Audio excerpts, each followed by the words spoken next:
just separately on this Lebanon ceasefire proposal that was released last night, I'm sure you saw the Prime Minister's office said the news about a ceasefire is incorrect. What is the disconnect here? You know, we had senior U.S. officials saying last night, suggesting really strongly that they expected the two sides to agree to this proposal, and here we are however many hours later, and the Prime Minister's office is saying no. So a couple of things, as you mentioned, the joint statement last night, you saw that. We and our allies, partners don't believe in an all-out war. That's not the answer here. That's not what we want to see. And that is something that we've been pretty consistent about throughout the past several months.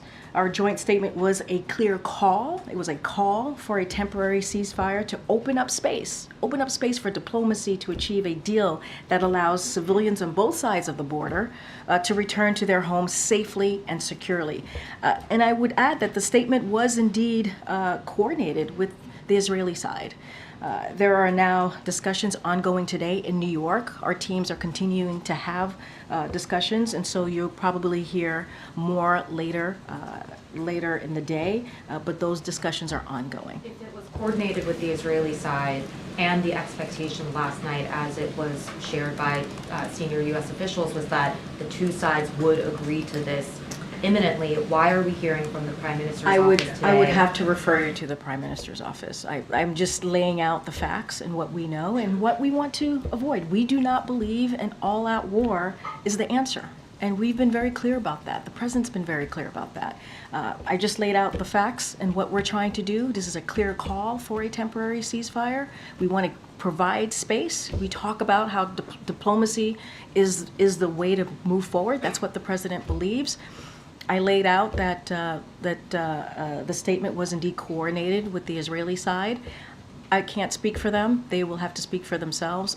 I'm just laying out what we know, how this came together, and what our end goal is, right, is what we want to see. Do you still expect an agreement to come out imminently? As I just mentioned, we have our teams who are in New York right now. They're currently having those discussions, currently negotiating or discussing this further in New York, and so I'm sure that we will have more to share later in the day. Okay, Francesca. Thanks, Karine. The President never had a direct conversation with the Israeli Prime Minister about this. Do you expect that he'll call him today or that he'll speak with him tomorrow about this? As you know, they've spoken many times, probably more than a dozen times easily in this past several months, almost a year now, since October 7th. They have decades-long relationship, and so they know each other very well. And when they have discussions, they are very honest and frank. I don't have a conversation to read out, a call to preview at this time. As I stated, and I've said this before, we have said this before, our teams talk pretty regularly, practically on a daily basis. And so that certainly continues as we're talking about this ceasefire, the statement that you saw from the G7 plus our key Middle East partners overnight. So essentially, he did not feel that he needed to talk directly with the Prime Minister because his team was talking to. I mean, their teams talk regularly, as they're doing right now in New York today, and so that is something that will continue to be the case. But they have spoken multiple times. As a conversation between the Prime Minister and the President, I just don't have anything to preview at this time.